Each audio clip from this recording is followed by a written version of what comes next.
Peacemakers of Christo. நீ உண்மையானவன், நல்லவன், இதை இந்த உலகம் ஏற்றுக்கொண்டதா? யோவான் சுவிசேஷம் 12வது அதிகாரம் 42வது வசனத்துல, எனினும் தலைவர்களில் கூட பலர் இயேசுவிடம் நம்பிக்கை கொண்டனர். ஆனால் பரிசேயருக்கு அஞ்சி அவர்கள் அதை வெளிப்படையாக ஒப்புக்கொள்ளவில்லை. அப்படி ஒப்புக்கொண்டால் அவர்கள் தொழுகை கூடங்களிலிருந்து விலக்கி வைக்கப்படுவார்கள். அவர்கள் கடவுள் அளிக்கும் பெருமையை விட மனிதர்கள் அளிக்கும் பெருமையை விரும்பினார்கள். செபிப்போம். என் அன்பு நேசரே, கல்வாரி நாயகனே, கருணையுள்ள தெய்வமே, உம்மை ஆராதிக்கிறோம், போற்றுகிறோம், புகழ்கிறோம் சுவாமி. நீ ரொம்ப நல்லவர் ஆண்டவரே. இயேசுவே, பாவிகளாக ஓடி வருகிற உன் பிள்ளைகளை அனைவரையும் நீர் ஆசீர்வதிக்கிற தேவன் ஐயா. நீர் ரத்தம் சிந்தி உயிர் விட்ட இந்த நாளிலே தகப்பனே, இந்த உன்னத வேளையிலே இந்த உபவாச ஜபத்தை மேற்கொண்டு ஆண்டவரே உம்மை துதித்து ஆராதிக்கிறோம் சுவாமி. இயேசுராஜாவே, அந்நாளிலே ஆண்டவரே உன்னை பணக்காரர்கள் கூட விசுவசித்தார்கள் சுவாமி, உன் மீது நம்பிக்கை கொண்டார்கள் ஆண்டவரே. ஆனால் ஐயோ, பதவி போயிடுமோ, பணம் போயிடுமோ, வேலை போயிடுமோ, யூதர்களுக்கு பயந்து வாழ்ந்தார்கள் சுவாமி. ஆமாண்டவரே, அப்பா, உன்னை முழுவதுமாக ஏற்றுக்கொள்வதற்கு அவர்களுக்கு மனம் வல்ல ஆண்டவரே. அவர்கள் தயங்கினார்கள் சுவாமி. அதே போல ஆண்டவரே, இன்று உம்முடைய பிள்ளைகளை பார்த்து நீ பணத்தை விரும்புகிறாயா, இல்லை என்னை விரும்புகிறாயா? நீ காமத்தை விரும்புகிறாயா, இல்லை என்னை விரும்புகிறாயா? நீ ஜாலியாக இருக்கணும்னு விரும்புகிறாயா, இல்லை என்னை விரும்புகிறாயா என்று நீர் கேட்டால் சுவாமி, இந்த உலக ஆசைகளுக்குள்ளாய்தான் உன் பிள்ளைகள் அதிக திருப்தி அடைகிறார்கள் ஆண்டவரே. எத்தனையோ பிள்ளைகள் வழிதவறி போயிருக்கிறார்கள் சுவாமி. அவர்களை திரும்பி கொண்டு வர மிகவும் கடினம் ஆண்டவரே. அப்பா, உன் பிள்ளைகள் உன்னை மறந்து போனார்கள் சுவாமி. ஆமாண்டவரே, உன்னை விட்டு விலகி போய்விட்டார்கள் ஆண்டவரே. உன்னை தூரமாக ஆண்டவரே அவர்கள் தங்களுடைய குடும்பத்தையும் அழைத்து சென்று விட்டார்கள், தங்களுடைய எண்ணங்களை எடுத்து சென்று விட்டார்கள் சுவாமி. ஆமாண்டவரே, ஒரு நாள் அவன் ஏழையாக இருந்தான், படிக்காதவனாக இருந்தான், காசு இல்லாதவனாக இருந்தான் ஆண்டவரே, குழந்தை இல்லாமல் இருந்தான் ஆண்டவரே, வேலை இல்லாமல் இருந்தான் சுவாமி, வீடு இல்லாமல் இருந்தான் ஆண்டவரே, நிலங்கள் இல்லாமல் இருந்தான் ஐயா, வியாபாரம் இல்லாமல் இருந்தான் ஆண்டவரே, தொழில் இல்லாமல் இருந்தான் சுவாமி. ஆனால் ஆண்டவரே, உம்மிடம் கேட்ட பொழுது நீர் மனமிறங்கி ஆண்டவரே அந்த பிள்ளைகள் அனைவரையும் நீர் ஆசீர்வதித்தீர் ஆண்டவரே. அவர்கள் கண்ணீரெல்லாம் துடைத்தீர் சுவாமி. ஆமாண்டவரே, அவனுக்கு வீட்டை கொடுத்தீர், திருமணத்தை செய்து வைத்தீர், வேலையை கொடுத்தீர், கை நிறைய சம்பளத்தை கொடுத்தீர், வீடு மேல வீடுகளையும் சொத்துகள் மேல சொத்துகளையும் சேர்க்க வைத்தீர் ஆண்டவரே. இன்று அவன் பணத்தை பற்றி கொண்டான், ஜாதியை பற்றி கொண்டான், கர்வத்தை பற்றி கொண்டான் ஆண்டவரே, தற்பெருமையை பற்றி கொண்டான், ஆணவத்தை பற்றி கொண்டான் சுவாமி. இயேசுராஜாவே, இன்று தலை நிமிர்ந்து ஆண்டவரே ராஜாவை போல நடக்கிறேன் என்று அவன் நினைத்து கொண்டிருக்கிறான். ஆனால் அவனும் மண்ணுக்கு போகிறவன் அல்லவா என்று மறந்து போய் வாழ்கிறானே சுவாமி. ஆமாண்டவரே, இன்று அந்நியர்களும் வேறு மதத்தினரும் உம்மை பற்றி கொள்கிறார்கள் சுவாமி, உன் மீது நம்பிக்கை வைக்கிறார்கள் ஆண்டவரே. ஆனால் உன்னுடைய கிறிஸ்தவ பிள்ளைகளோ ஏதோ பேருக்கு கிறிஸ்தவர்களாக வாழ்ந்து கொண்டிருக்கிறார்கள், முழு விசுவாசம் இல்ல ஆண்டவரே. அப்பா, தம் பிள்ளைகளுக்கு உன்னை பற்றி கற்றே கொடுப்பதில்லை ஆண்டவரே. அப்பா, சிறு பிள்ளைகளை என்னிடம் வரவிடுங்கள் என்று சொன்னீரே ஆண்டவரே, அவர்களை தடுக்காதீர்கள் என்று சொன்னீர்களே ஆண்டவரே. ஆனால் இன்று பெற்றோர்களே அப்பா அவர்களை தடுக்கிறவர்களாக மாறி போய் விட்டார்கள் சுவாமி. ஆமாண்டவரே, கம்ப்யூட்டர் கற்றுக் கொடுக்க, போனை நோண்டுவதற்கு அவனுக்கு சுதந்திரம் கொடுக்கிறாங்க. ஆனால் ஜெபம் சொல்வதற்கு அவனுக்கு கற்றுக் கொடுப்பதில்லை சுவாமி. அதன் நிமித்தம் அவன் ஆண்டவரை கெட்டு போய் இருக்கிறான் ஆண்டவரே, உன்னையே மறந்து போய் இருக்கிறான் சுவாமி. இன்று காமத்திலும் மோகத்திலும் லவ்லையும் ஆண்டவரே சுய இன்பத்திலையும் புரோனோகிராபி படங்களையும் பார்த்து கொண்டு கொண்டு ஆண்டவரே அவன் வாழ்க்கையை அழித்து கொண்டிருக்கிறான் சுவாமி. ஏசப்பா, இந்த தெய்வ கர்த்தாவே, நீர் வாரும் ஆண்டவரே.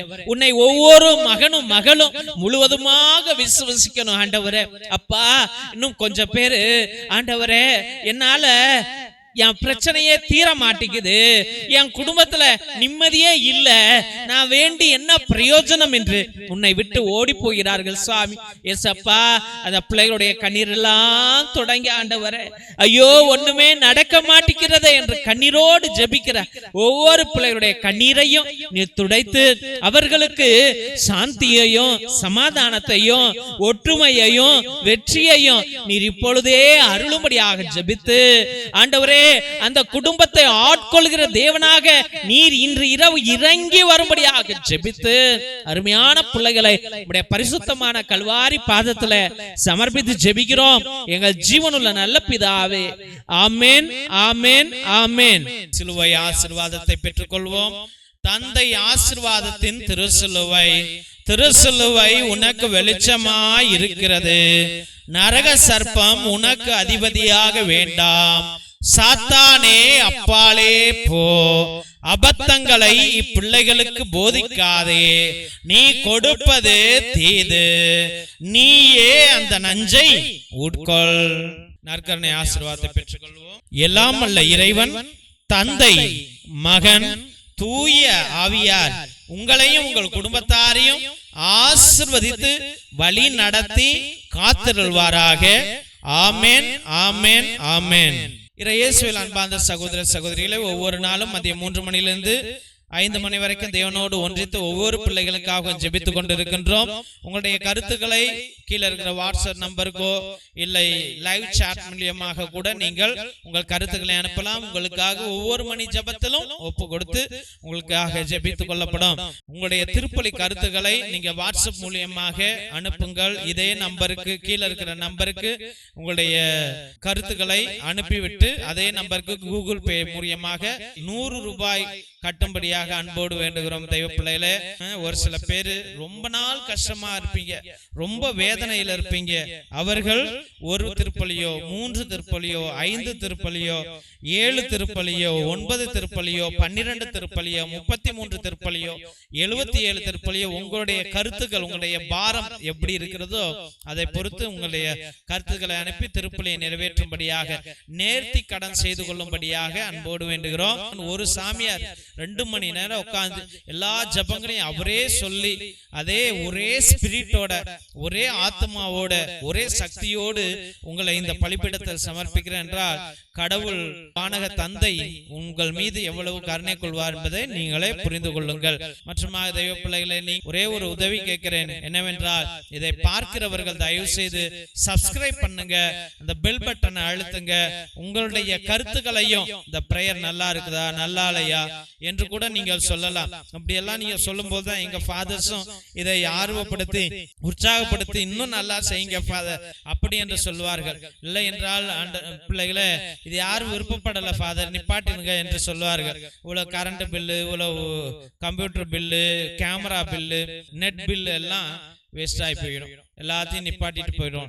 அதனால உங்க கையில ஒப்பு கொடுக்கிறார் ஆண்டவர். இதை உங்களுடைய வாட்ஸ்அப் ஸ்டேட்டஸ்ல வைங்க, பேஸ்புக்ல வைங்க, வாட்ஸ்அப் குரூப்ல இதை பகிரும்படியா அன்போடு வேண்டுகிறோம். மற்றும் தெய்வ பிள்ளைகளே, நாங்கள் எத்தனையோ ஏழை எளிய பிள்ளைகளுக்கு, அனாதை பிள்ளைகளுக்கு, உடல் ஊனமுற்ற பிள்ளைகளுக்கு உதவி செய்து கொண்டிருக்கிறோம். உங்க பிள்ளைங்க பயன்படுத்தின பழைய டிரெஸ்ஸுகள் ஏதாவது இருந்தால், ட்ரௌசரு, டிஷர்ட்டு, பேண்ட், ஸ்வெட்டரு, இது போல ஏதாவது நிறைய பொருட்கள் வச்சிருப்பீங்க, சுடிதார் அப்படி எல்லாம் வச்சிருப்பீங்க. அது ஒருவேளை உங்களுக்கு பயன் இல்லாமல் இருந்தால் எங்களுக்கு அனுப்பினால் நாங்கள் ரொம்ப சந்தோஷப்படுவோம். எங்க பிள்ளைகளுக்கு அது உதவும் என்பதை அன்போடு தெரிவித்துக் கொள்கிறோம். இன்னும் ஏதாவது காசு உள்ளவர்கள் இந்த ஜபத்துல நீங்கள் ஈடுபட்டு இருந்தால், தெய்வ பிள்ளைகளே, உங்க பேரால எங்க பிள்ளைகளுடைய குடிசைகள், எங்க மக்களுடைய குடிசைகள்ல கரண்ட் கிடையாது, ரோடு கிடையாது, வசதிகள் கிடையாது. ஒரே ஒரு சின்ன குண்டு பல்பு, சோலார் பல்பு உங்களால முடிஞ்சா ஒரு 2-3 வாங்கி எங்களுக்கு கொடுங்கள். உங்க பெயரால ஒரு 2-3 வீட்டுல விளக்கு எரியும் என்பதை அன்போடு தெரிவித்துக் கொள்கிறோம். மற்றும் தெய்வ பிள்ளைகளை, மிரக்கல் ஆயில் எவ்வளவோ நோய்களையும் வலிகளையும் அகற்றி கொண்டிருக்கிறது. அதை நீங்களும் வாங்கி பயன்படுத்துங்கள். நிச்சயமாக கச்சிதமாக எழுதி வேணாலும் கொடுப்பேன். உங்க ஆயுசு நாளைக்கே சாவு புரியினாலும் உங்க ஆயுசை ஏத்தி வைக்கும், கூட்டி வைக்கும் அந்த மிரக்கல் ஆயில்.